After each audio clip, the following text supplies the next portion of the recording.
Hello, my dear friends.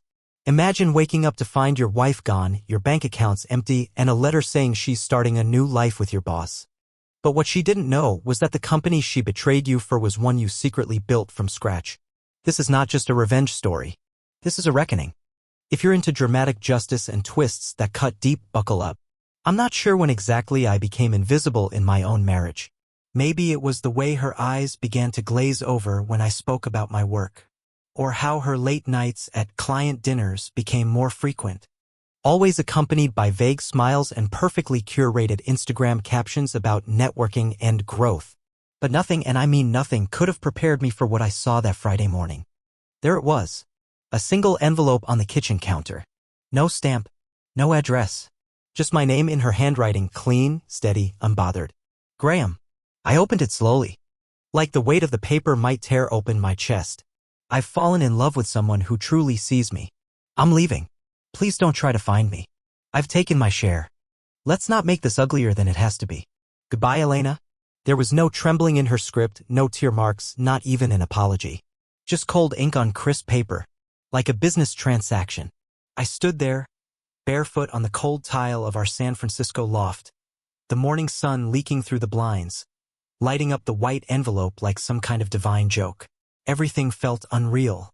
My wife, no, my partner of 8 years, had left me with a letter. And $0 in our joint account. I opened my banking app and stared at the screen. Balance $3.15. She had taken everything. I poured myself a glass of water, my hands trembling more than I wanted to admit. I kept replaying the last few weeks. She'd been distant, sure, but I chalked it up to work stress. The upcoming investor rounds, her social media commitments. She'd been building her personal brand after all. She said she needed time, space, self-discovery. I gave her everything. But there's something she didn't know about me.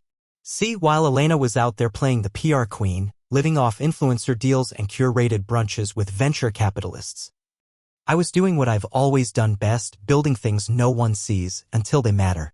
What she thought was a silent, introverted tech nerd working in a consulting role was actually the quiet engine behind the entire company she adored. The same company where she met Calvin Rhodes, the CEO, the man I helped hire, the man she left me for. I had stayed in the shadows by choice. My name wasn't on the press releases. I didn't speak at conferences. I rarely attended board meetings unless something was burning down. But I was the silent founder, the architect of the tech stack, and the one holding the keys to the kingdom. And now, my queen and her shiny new king had made their move. They thought the game was over, but it hadn't even started yet. That evening, I sat alone in the apartment, our apartment, with her words still etched into my brain. Don't try to find me. But I didn't need to. She wasn't hiding. She just thought I was too soft, too quiet, too caught up in code and caffeine to notice. What she forgot. I built the system. The next morning, I logged into my internal admin portal, the one I never showed anyone. The one no one even knew existed except for me and the company's original legal architect. It was time to start a sequence we hadn't touched in years. I clicked the tab labeled 0-Hour Protocol Founder Initiation. A small pop-up blinked. Are you sure you want to proceed? I exhaled slowly and clicked yes. Let the game begin. I met Elena Myers 8 years ago in a hotel ballroom full of buzzwords and ego.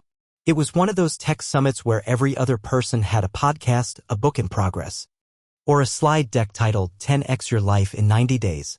I wasn't supposed to be there. I hated those events. But my co-founder at the time had begged me to attend to show face. We were about to close Series A and our faces, particularly my face, still mattered back then. I stood near the back, nursing a whiskey and wishing for teleportation when I saw her. Elena. She wasn't like the others. She didn't shout to be heard. She didn't flash fake confidence. She just was magnetic in a calm, deliberate way. She was standing by the snack table, laughing at some VC bro's awkward attempt at a joke. I could tell she was pretending, but when she looked my way just for a second, her eyes flicked past all of it. As if she could see something under my surface I didn't even know was showing.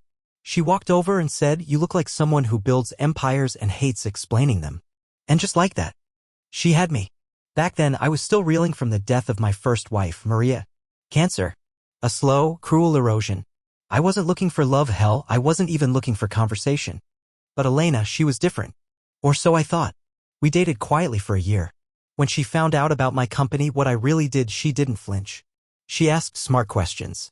She encouraged me to step back from the spotlight to protect what we were building. Let Calvin do the talking, she said. He's got the charisma. You've got the vision. She was right. So I faded further into the background. I stayed on as a silent founder, shifting my ownership through trusts and holding firms. We hired Calvin as CEO, gave him the stage. Elena took a role in communications, and within 2 years, she was the face of our brand campaigns. I thought we were building an empire together. Instead, I was just funding her exit strategy. 2 days after the letter, I visited the company office for the first time in nearly 6 months. The front desk didn't recognize me. The receptionist called security because a visitor was trying to access restricted floors. I showed my ID. Graham Bishop, she read aloud. Do you work here? I smiled faintly. Sort of. She called upstairs, nervous.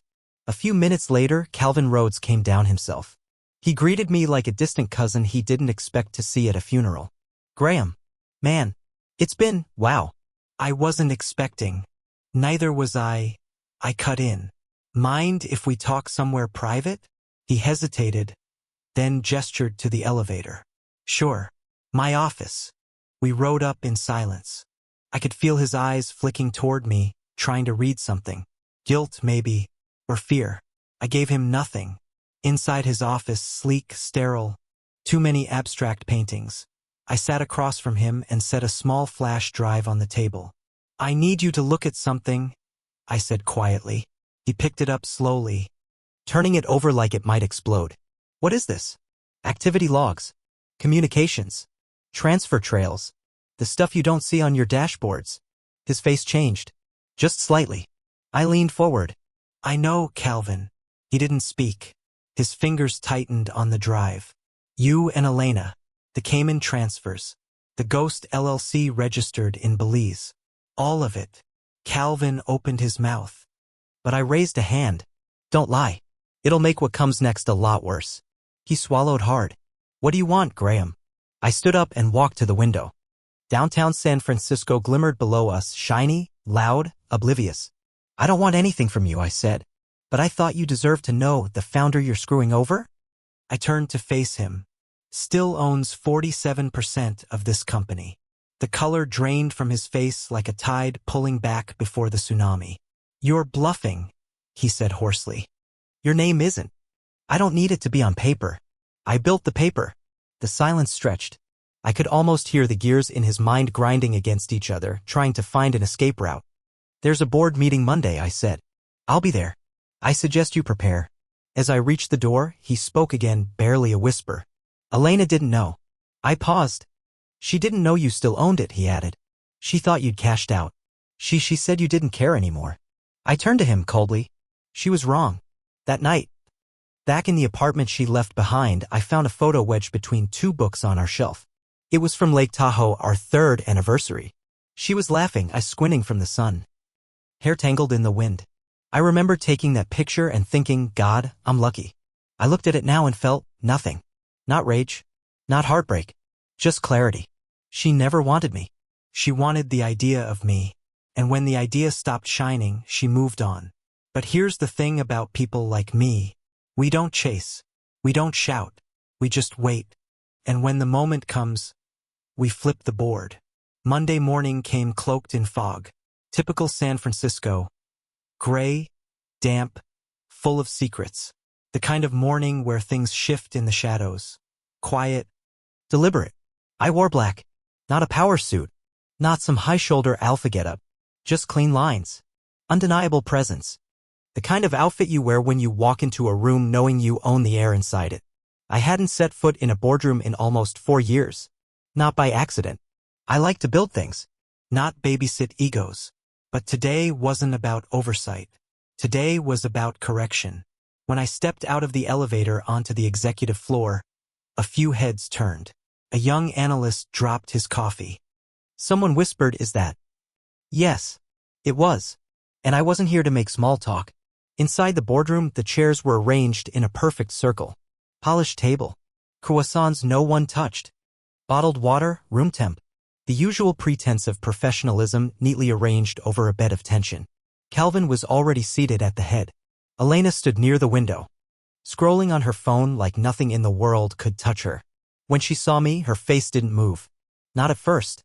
But her eyes, those gave her away. She was shocked. Then confused. Then scared. Good. The meeting began like any other. Financials. Projections. KPIs. I waited. I let them go through 3 bullet points before I raised my hand. I'd like to introduce a motion, I said calmly. Everyone turned. Calvin stiffened. I propose an immediate audit of executive expenditures, offshore investments, and third-party vendor contracts, particularly those initiated by the communications and strategy departments. The room went still. Elena's jaw tensed. Calvin coughed. That's highly irregular. Graham, we've already passed compliance for Q1. Irregular doesn't mean unwarranted, I replied. And as a shareholder, You're not a board member, he snapped. True, I said. Then I pulled out the folder. But I am the controlling shareholder. I laid the documents on the table. Verified signatures. Trust chains. Proxy agreements. Every piece of paper traced back to one undeniable truth. I own 47% of this company. The silence that followed wasn't just quiet, it was surgical. The kind that slices through arrogance and exposes truth like a scalpel on flesh. One of the board members, Miriam Cho, someone I'd known since the garage startup days, leaned forward. Is this accurate? I nodded. It is. And I have reason to believe the current executive team has engaged in activities that put our company at legal and financial risk. Calvin opened his mouth. I raised a hand. I'm not accusing, yet I'm just asking for transparency, for the company's sake. And if you believe in this company the way you say you do, I looked directly at Elena. You'll have nothing to hide. We took a vote. 6 out of 8 voted in favor of the audit. Calvin and Elena abstained. Smart, but not smart enough. When the meeting adjourned, people filed out fast like mice after thunder. But Elena stayed. So did I. She walked toward me. Heels silent on marble, voice barely audible. What are you doing, Graham? I looked at her. Really looked. Same woman who used to curl up against me at 2 a.m. in the glow of my code screen. Who whispered dreams of cabins in the woods and weekend escapes to Lake Como. But that woman was gone. Replaced by ambition in heels. I'm cleaning house, I said. Starting at the top. Her voice dropped into that cold, sharp register I knew too well. You think you can win this? You're just bitter. This is petty revenge. I stepped closer. This isn't about bitterness. Or even revenge. It's about consequences. Something you and Calvin conveniently forgot. She crossed her arms. You're not the man I married. I smiled. No, I'm the man you underestimated. That evening, I met with Clara, my personal attorney. She had already begun pulling bank records, analyzing wire transfers and cross-checking IP logs from the company's internal servers. This isn't just betrayal, she said, flipping through a file. It's embezzlement. Elena's been redirecting funds to a shell corporation in the Caymans for at least 6 months. I nodded. I know. She looked up. Do you want to go nuclear? I thought about it. The easy thing would be to sue. Freeze everything. Ruin her. But easy doesn't teach lessons. I want them to feel it first, I said. To panic. To sweat. To lose control before they ever see a courtroom. She smiled. That, I can work with. Later that night, I stood on the balcony of my apartment. City lights flickered below. Cars humming like distant memories. I thought about Elena. About all the ways we almost made it. But mostly, I thought about the look on her face when she realized the man she walked out on still held the keys to everything. And tomorrow we turn those keys. Wednesday, 9:03 a.m. Elena tried to access the Cayman account again. We'd been monitoring every move since Monday, each failed login attempt, every panicked text, every subtle backdoor probe into the company systems. It was like watching someone drown in slow motion. She didn't know Clara had already contacted the Financial Crimes Division of the bank, or that her IP was being traced, or that every dollar she tried to redirect now had a spotlight shining on it. Calvin was worse. He thought he could fix it all with charm and corporate jargon. Tuesday night, He called an emergency meeting with 2 board members and tried to convince them that my return was a hostile maneuver driven by personal jealousy. Unfortunately for him, one of those board members was Miriam Cho. And Miriam didn't play chess with amateurs. She sent me the transcript, and the recording, and a one-line email that just said, "He's unraveling. Keep going." By Thursday morning, we had everything. Clara's team had compiled a forensic financial report. $2.4 million siphoned from the marketing expansion budget into shell accounts. 6 fraudulent contracts signed under false pretense. 3 forged digital signatures, mine included. 1 offshore account tied directly to Elena's LLC masked under a false IP. But the most damning? They used our marital address, my home, as proof of residency on at least 2 loan applications from international investors. In other words, they used me to build their exit plan. And now the exit was slamming shut behind them. Friday, 10:16 a.m. I arrived at the office with Clara. This time, no one asked who I was. The receptionist looked up, made eye contact, and simply nodded. The lobby was silent, tense. We took the elevator to the executive floor and walked straight into the boardroom where Calvin and Elena were already waiting. They were mid-conversation, Calvin pacing, Elena frowning at her phone when the door opened. Both looked up. Clara placed a thick black folder on the table. Evidence of misappropriation of funds, identity fraud, breach of fiduciary duty, and intellectual property theft, she said, tone professional, almost casual. Elena stared at the folder like it might bite her. Calvin sat down slowly.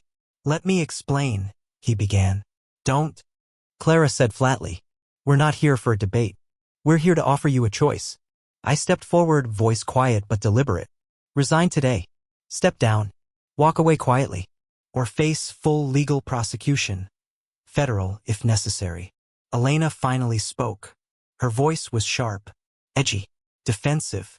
"You don't get to threaten us, Graham. This is vindictive." I looked at her for a long moment. "You used me," I said. "You lied. You stole. And you forged my name to back a future that didn't include me. This isn't vindictive, Elena. It's consequences." She glanced at Calvin, but he looked away. Clara opened the folder, flipping it toward them. Page after page of printouts. Logs. Account statements. Contracts with altered metadata. "This is what we're not bringing to the authorities yet," Clara said. Elena's face turned pale. "You'll ruin us," she whispered. I didn't respond, because that's what they never understood. This wasn't about revenge. It was about removing rot. We gave them 48 hours. 48 hours to pack up, sign the resignations, and disappear. By Saturday evening, both had signed the agreements. No severance. No public announcement. Just 2 more exits in the endless churn of corporate turnover. But that wasn't the end. Not yet. Monday morning, I called a town hall. All employees. All departments. Zoom and in person. I stood on the stage, lights bright, heart steady. "Some of you may have heard rumors," I began. "Some of you may have noticed changes." I paused. "I'm not here to spin a narrative. I'm here to be honest." Then I told them everything. Not about the marriage. Not the betrayal. But the leadership fraud. The misuse of funds. The breach of trust. I didn't name names. I didn't need to. I ended with this. This company was built to create, to solve real problems, to change lives.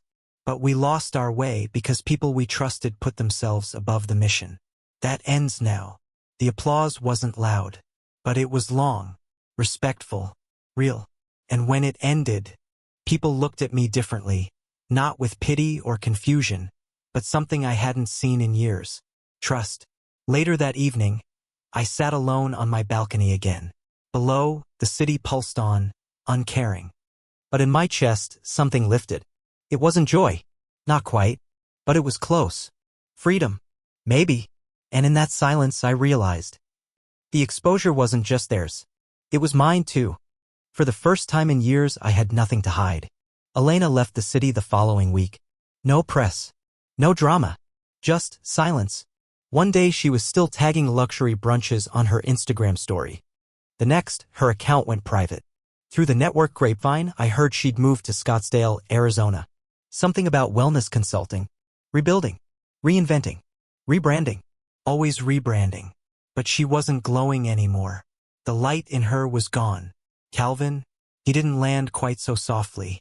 When the board accepted his resignation, he assumed that was the worst of it. That the private NDA would protect him. That the mess would stay internal. But then the investors caught wind of the missing funds. And investors, unlike broken hearts, have no sense of mercy. Lawsuits started trickling in by week 2. By week 5, a subpoena hit his front door. One of our European partners filed a formal complaint with the SEC after discovering that Calvin used falsified earnings reports, prepared under Elena's department, to boost Series C interest. The moment the bank records became public, the house of cards fell. I didn't press charges. I didn't need to. He was already ruined. One night, around 2 a.m., my phone buzzed. Unknown number. I shouldn't have answered. But I did. Graham. It was Calvin. His voice cracked on the second syllable. I know you hate me. You have every right to. But I need to ask. Why didn't you destroy me completely? I stared at the ceiling. For the same reason I built this company without ever needing to show my face. Silence. Then I said, because real power doesn't scream, Calvin. It whispers. I hung up, blocked the number, and never heard from him again. A few days later, I returned to the office to finalize a few structural changes. I passed Elena's old department, now restructured and led by someone far more competent, and paused at the door to her former office. It was empty, bare walls. No scent of the perfume she used to wear. No echo of heels on the tile. Just space. I stood there longer than I needed to, not to mourn, but to acknowledge. Because here's the truth most revenge stories don't tell you. Sometimes the collapse doesn't feel like victory. It just feels like absence. And absence can be haunting in its own quiet way. That weekend I drove north out of the city, up the coast, through the winding cliffs of Mendocino. Windows down, radio off, just the sound of wind and gravel. I stopped at a small beach where Maria, my first wife, used to love collecting sea glass. The air was cool, the tide low. I walked to the edge of the rocks, knelt down, and picked up a smooth green shard. It sparkled in the light. That's when I realized. This was the closure I'd never allowed myself. Not just with Elena, with Maria too, with all of it. That night, I checked into a quiet inn overlooking the cliffs. No Wi-Fi, no cell signal. Just waves and wind and a single bulb flickering over a wooden deck. I sat out there for hours, staring into the black water below, and for the first time in what felt like years. I wasn't planning. I wasn't calculating. I was just being. Not a founder. Not a husband. Not a man betrayed. Just Graham. And it was enough. Took me 3 days to come back from the coast. Not because of distance. Because I wasn't in a hurry anymore. There's something sacred about moving slowly. Something cleansing in letting the road guide you instead of a calendar. For the first time in years, I didn't have a meeting to run to. No emails to dodge. No mask to wear. I stopped in small towns. I ate bad diner coffee cake and talked to strangers who didn't know my name. And for once, I didn't feel invisible. I felt free. When I returned to the city, the office didn't feel like mine anymore, and that was okay. I handed over day-to-day operations to Miriam and a new COO we'd brought in. A quiet, competent woman named Adira who reminded me a little of who I used to be before the boardrooms, before the politics, before the betrayal. I kept a seat on the board, but only as an advisor. Not a leader. Not anymore. Because I had other things to build now. I bought a small house in Sausalito. Nothing fancy. Just a little craftsman cottage with creaky stairs. A lemon tree in the backyard and enough space for a dog I hadn't gotten yet. The neighbors brought pie. One of them had a daughter who drew chalk art on my front porch every Saturday. I let her. Even when it rained and her mermaids washed away. There was something beautiful in the impermanence. I took long walks in the morning. I started painting again, not well, but passionately. I even signed up to mentor a high school robotics club. And you know what?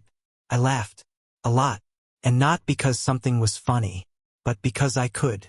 One Sunday evening, about 6 months after everything had unraveled, Jason, my old friend and co-founder, came by for dinner. We grilled steaks in the backyard, drank red wine from chipped mugs, and talked about the early days. When the stars came out, he asked, "Do you ever think about her?" He didn't have to say the name. I leaned back, looking up at the sky. Sometimes, I admitted, but not with hate, not even with regret, just with distance. He nodded. She was a chapter, I added, not the whole book. A few weeks later, I got a letter in the mail. Handwritten. No return address. But I knew the handwriting. Elena. Graham. I don't know if you'll ever read this.